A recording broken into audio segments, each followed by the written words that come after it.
అభిషేకం అయిపోయిన ప్రసాదం బయట ఇస్తారండి.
సంగారెడ్డి జిల్లాలోనే అతి పురాతనమైన దేవాలయము శ్రీ బ్రహ్మాంక మల్లికార్జున స్వామి దేవస్థానం బీరంగుట్టపై స్వయంభూగా వెలిసి ఉన్నారు ఇక్కడ స్వామివారు. ఇక్కడ మహాశివరాత్రి బ్రహ్మోత్సవాలు 25వ తారీఖు నుంచి 1వ తారీఖు వరకు 5 రోజులు బ్రహ్మాండంగా నిర్వహించబడతాయి. మొదటి రోజు గోపూజ ధ్వజారోహణంతో స్టార్ట్ అయ్యి రెండవ రోజు కళ్యాణము,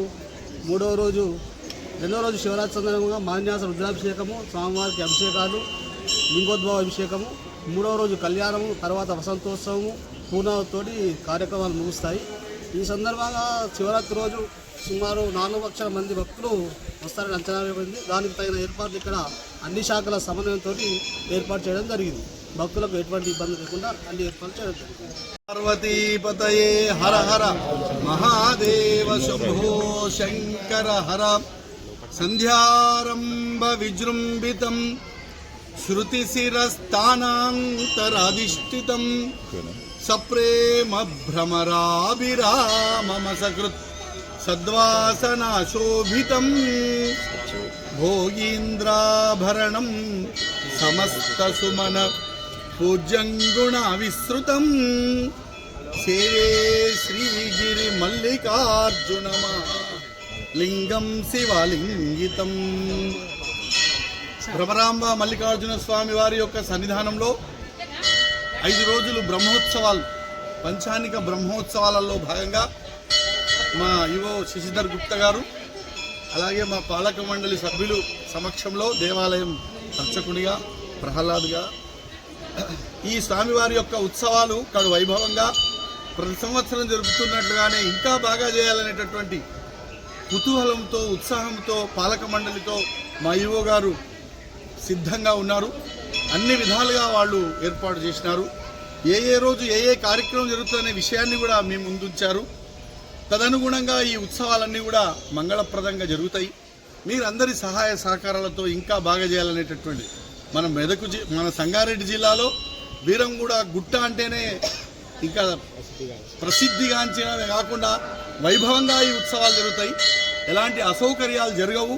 వాళ్ళంతా చక్కగా పాలక మండలితో సహా ఈవో గారు చక్కగా ఏర్పాటు చేసినాడు. ఈ సంవత్సరం ఇంకా విశేషంగా ముఖ్యంగా వృద్ధులు, చిన్నపిల్లలు, గర్భిణీ స్త్రీలు వీళ్ళకు ప్రత్యేకంగా తీసుకుపోయి దర్శింపజేసేటటువంటి సిస్టమ్ను కూడా ఏర్పాటు చేసుకున్నారు. నిన్ననే మా సారు, మా పాలక మండలి సభ్యులు అందరూ కూడా ఒక నిర్ణయం తీసుకున్నారు.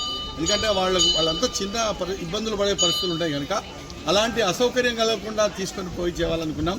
ఈ కార్యక్రమాలన్నీ కూడా 25 నాడు ఉదయం 6 గంటల నుంచి ఆరంభమవుతాయి.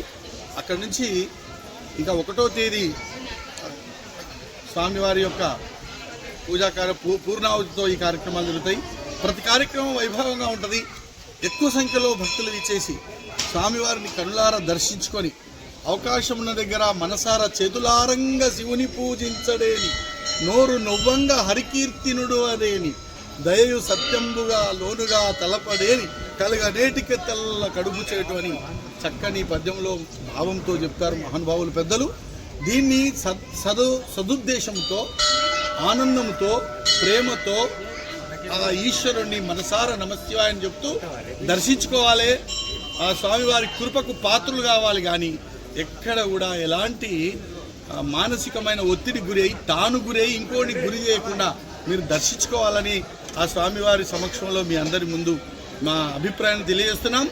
మీరందరూ కూడా విచ్చేసి దర్శించుకొని స్వామివారి కృపకు పాత్రలు కావాలని మరీ తెలియజేస్తూ ఉన్నాం. శుభం.